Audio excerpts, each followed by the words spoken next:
গুঁড়ো দুধ দিয়ে পারফেক্ট রসমালাইয়ের এ টু জেড পাবেন আজকের রেসিপিতে। আসসালামু আলাইকুম দর্শক, সবাইকে অনেক অনেক প্রীতি ও শুভেচ্ছা। চলে আসলাম নতুন আরেকটা রেসিপি নিয়ে। আজকের রেসিপি নরম তুলতুলে রসালো রসমালাই। খুব সহজে আমরা এই রেসিপিটা তৈরি করতে পারবো শুধুমাত্র 10 টাকার যে ঢানো গুঁড়ো দুধের প্যাকেট আছে সেই প্যাকেটগুলো দিয়ে। দেখুন কতটা পারফেক্ট হয়েছে আমার এই রসমালাইটা। আশা করছি সবার ভালো লাগবে। ভালো লাগলে চ্যানেলটা সাবস্ক্রাইব করে অবশ্যই আমার সাথেই থাকবেন। এর জন্য আমি এখানে প্রথমে নিয়ে নিলাম ঢানো ফুল ক্রিম মিল্ক গুঁড়ো দুধ হাফ কাপ। এর সাথে দিয়ে দিলাম বেকিং পাউডার হাফ চা চামচের চাইতে একটু কম, আর দিয়ে দিচ্ছি অ্যারট। এই অ্যারটটা দেওয়ার কারণে রসমালাইগুলো একটুও ভাঙবে না। গুঁড়ো দুধ দিয়ে এই অ্যারট দিয়ে আপনি কিন্তু খুব সহজে চাইলে রসমালাইটা তৈরি করতে পারবেন। এর সাথে দিয়ে দিচ্ছি 1 টেবিল চামচ ঘি। এই ঘিটা দিয়ে এবার এগুলোকে ভালো করে মেখে নিতে হবে।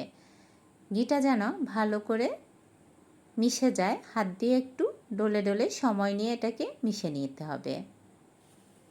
এরপর দিয়ে দিচ্ছি একটা ডিম। ডিমটাকে অবশ্যই ভালো করে ফেটিয়ে নিতে হবে। ডিমটা পুরাটা লাগবে না। আর এই যে ডোটা হবে এই ডোটা একটু নরম হবে। একটু নরম হলেই কিছুক্ষণ যখন আমরা রেস্টে রাখবো এটা একদম পারফেক্টলি সেট হয়ে যাবে। প্রথমে যদি এটা একটু শক্ত করে করেন তাহলে এটা হার্ড হয়ে যাবে।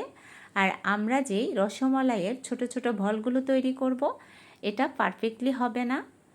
সেজন্য এরকম আঠালো একটা ডো তৈরি করে নিতে হবে।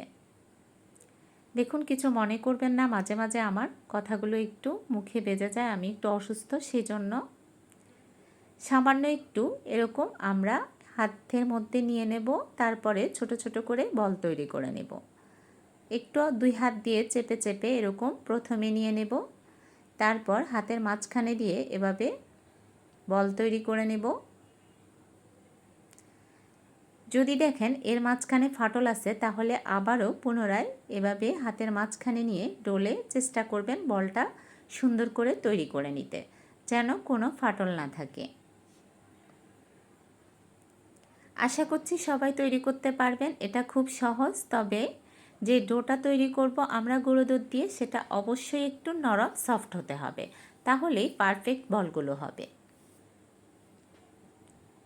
এরপর আবার আমরা এটাকে 2 হাতের মাঝখানে দিয়ে এটাকে এভাবে গোল করে নেব। এভাবে আমি সবগুলো বল তৈরি করে নেব। খুবই সহজ, এটা সবাই তৈরি করতে পারবেন। শুধু আমরা যেই ডোটা তৈরি করব সেই ডোটা পারফেক্ট হতে হবে। এরপর আমি এর জন্য নিয়ে নেব লিকুইড তরল দুধ 1 লিটার। আপনারা যদি রসমালাইয়ের যেই রসটা আছে সেটা যদি আরেকটু ঘন করতে চান তাহলে অবশ্যই এটাকে একটু ভালো করে জাল দিয়ে নেবেন। আমি দুধটা একটু কমই জাল দিয়েছি। আমার যে পাতিলটা প্রথমে নিয়েছি সেটা থেকে আমি এটাকে চেঞ্জ করে নিয়েছি। আমি এখানে হাফ কাপ চিনি দিয়ে দিলাম। আপনারা চাইলে একটু কম বেশি মিষ্টি দিতে পারেন।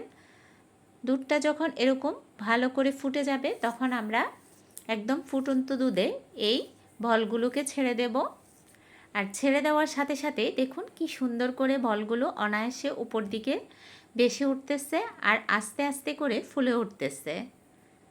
ভিডিওটা আমি সম্পূর্ণ আনকাট করে রেখে দিয়েছি আপনাদের বোঝার জন্য। দেখুন আস্তে আস্তে করে এগুলো কিন্তু একটু একটু করে ফুলে বড় হচ্ছে। আশা করছি দেখে সবাই বুঝতে পাচ্ছেন। আপনারা যদি রসমালাইয়ের মালাইটা আর একটু ঘন করতে চান তাহলে অবশ্যই দুধটা আর একটু বেশি করে নেবেন আর সেটাকে আগে জাল দিয়ে একটু ভালো করে ঘন করে নেবেন। দেখুন আমি একটু নেড়ে চেড়ে দেব। এভাবে চামচ দিয়ে আলতো করে নেড়ে চেড়ে দিলে হয়ে যাবে। এরপর চুলার আঁচটা বন্ধ করে এটাকে আমি আধা ঘন্টার মতো রেস্টে রেখে দেব, তাহলে এটা আরও ফুলে যাবে। এবার একটা ঢাকনা দিয়ে এটাকে আমি আধা ঘন্টা রেস্টে রেখে দেব। আধা ঘন্টা পরে দেখুন এটা সেট হয়ে গেছে। দুধটা অনেকটা টেনে বলগুলো অনেক বড় হয়ে গেছে। আশা করছি দেখে বুঝতে পেরেছেন কতটা পারফেক্ট হয়েছে আমার আজকের এই রসমালাইটা।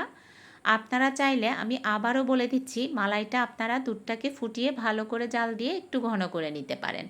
শুধুমাত্র এটাই ডিফারেন্স, আমি একটু দুধটা কম ছিল সেজন্য মালাইটা অল্প ঘন হয়েছে। না হলে কিন্তু দেখুন কতটা পারফেক্ট হয়েছে আমার আজকের এই রসমালাইটা। দেখে নিশ্চয়ই সবাই বুঝতে পেরেছেন, শুধুমাত্র অ্যারোট দিয়েছি এর সাথে। এই একটা উপকরণ দিলেই খুব সহজে এরকম পারফেক্ট মজাদার রসমালাই তৈরি করতে পারবেন। আশা করছি সবার কাছে ভালো লাগবে। ভালো লাগলে অবশ্যই চ্যানেলটা সাবস্ক্রাইব করে পাশেই থাকবেন, ভিডিওটাকে বেশি বেশি শেয়ার করবেন। সবাই ভালো থাকবেন।